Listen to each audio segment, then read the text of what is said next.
इस पार्ट की शुरुआत वहीं से होती है जब हमारे लियो ने चाइल्ड को कहा होता है कि वो उसकी फर्स्ट क्रश है और वो उसे बहुत पहले से पसंद करता है।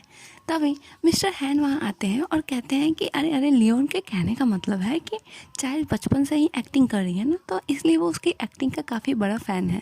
फिर वो लियोन से कहता है कि अरे यार, अगर तू सबके सामने ऐसी बातें करेगा तो लोग इसका गलत मतलब निकाल लेंगे। तभी कोई और आदमी भी कहता है कि हाँ, चाइल्ड बचपन से ही एक्टिंग कर रही है तो मुझे भी वो काफ़ी पसंद है। फिर चाइल्ड भी काफ़ी हैप्पी हो जाती है और वो सबको थैंक यू कहती है। और यहाँ हमारे चिकने चमकीले थोबड़े की भावनाएं लोगों की वजह से दबकर रह जाती हैं।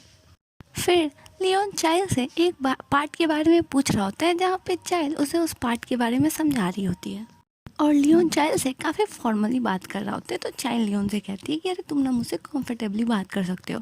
तो लियोन कहता है ठीक है, फिर ना मैं आपको नूना बोलूँगा। और फिर वो चाइल्ड को नूना बोल के काफ़ी शर्माने लगता है, जिससे चाइल्ड कहती है कि यार तुम कितने क्यूट हो। उसके बाद लियोन और भी ज़्यादा क्यूट क्यूट एक्टिंग करके दिखाने लगता है, जिससे चाइल्ड काफ़ी हंसने लगती है और ये दोनों आपस में मस्ती कर रहे होते हैं, जो कि दूर से हमारा इजुन देख रहा होता है।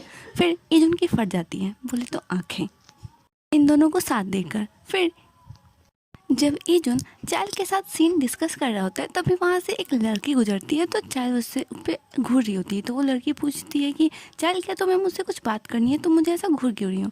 तो चाइल्ड कहती है कि अरे, मैं तुम्हें घूर नहीं रही हूँ, तुम्हारे मोबाइल का जो ग्रिप है ना वो काफ़ी अच्छा है, इसलिए मैं उसे देख रही थी। तो वो लड़की कहती है कि अरे, ये ना मेरी कैट है। फिर चाइल्ड पूछती है कि क्या तुम्हारे पास कैट भी है, तो वो बोलती है हाँ। और फिर वो अपने कैट की पिक्स चाइल्ड को दिखाने लगती है, जिसे देखकर चाइल्ड बहुत खुश हो जाती है और वो कहती है कि उसे ना क्यूट चीज़ें बहुत ज़्यादा पसंद है। फिर लियोन फिर फिर इजुन चाइल्ड से कहता है कि चाइल्ड, क्या तुम्हें कैट्स पसंद है। तो चाइल्ड कहती है हाँ, मुझे तो वो बहुत ही ज़्यादा पसंद है, वो कितनी क्यूट होती है ना, और मुझे क्यूट चीज़ें ना बहुत ही ज़्यादा अच्छी लगती हैं। फिर हमारा इजुन सोचता है कि इसे क्यूट चीज़ें पसंद है, मतलब कि इसे क्यूट लियोन भी पसंद है। फिर ये सीन यहीं पे कट हो जाता है और ड्रेसिंग रूम का सीन दिखाया जाता है, जहाँ पर वह एक कैट वाली लड़की और चाइल्ड की चंदार चौकड़ी फ्रेंड बैठकर मेकओवर करा रही होती है।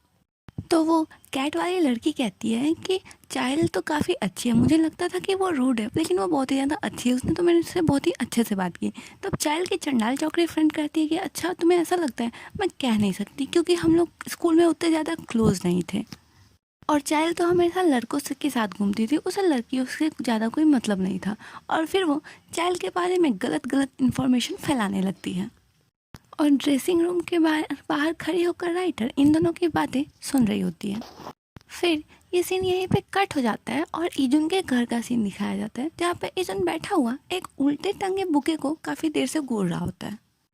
जहाँ इजुन को याद आता है कि जब वो अपनी मैनेजर से मिलने गया था और उसने उसे बताया था कि वो चाइल्ड के साथ ही डेटिंग कर रहा है, तो उसकी सीईओ कहती है कि तुम चाइल्ड के साथ झूठ मूठ कर डेटिंग कर रहे हो और सच के डेटिंग कर रही हो, क्योंकि मुझे पता है कि तुम्हें चाइल्ड बहुत ही ज़्यादा पसंद है।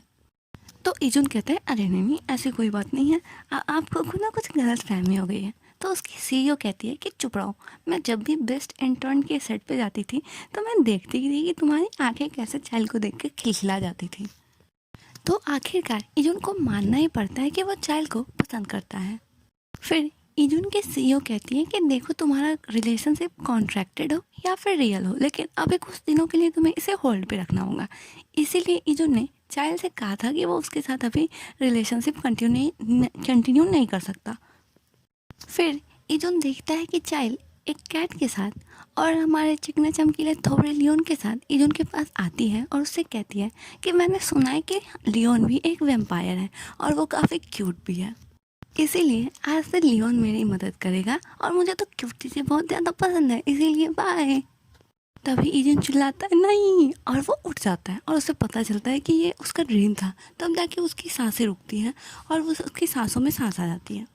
फिर ये सीन यहीं पे कट हो जाता है और फिल्मिंग साइट का सीन दिखाया जाता है, जहाँ पे जब चाइल्ड पहुँचती है तो वो देखती है कि उसके आगे की दो लड़कियाँ आपस में बात करती हुई जा रही होती है कि क्या तुमने आज एजुन को देखा। तो एक लड़की कहती है कि अरे नहीं, वो ना फिल्मिंग साइट पे ही रुक गया था, क्योंकि उसके कपड़े ना। और ये सीन यहीं पे कट हो जाता है, कपड़े ना के बाद की बातें हमें नहीं बताई जाती। फिर चाइल्ड सोचती है कि क्या वो इजुन को टेक्स्ट करके पूछे कि वो कैसा है। फिर वो इजुन को टेक्स्ट करती है कि क्या तुम आज सेट पे आए हो, लेकिन तभी कोई उसे पीछे से नाम लेता है, फिर चाइल्ड मुड़ती है और वो सामने देख के शॉक हो जाती है और ये एपिसोड यहीं पे ख़त्म हो जाता है। तो वो क्यों शॉक हुई और आगे क्या हुआ, इसके लिए आपको आने वाले एपिसोड्स का इंतज़ार करना पड़ेगा। तो stay tune and thank you for watching.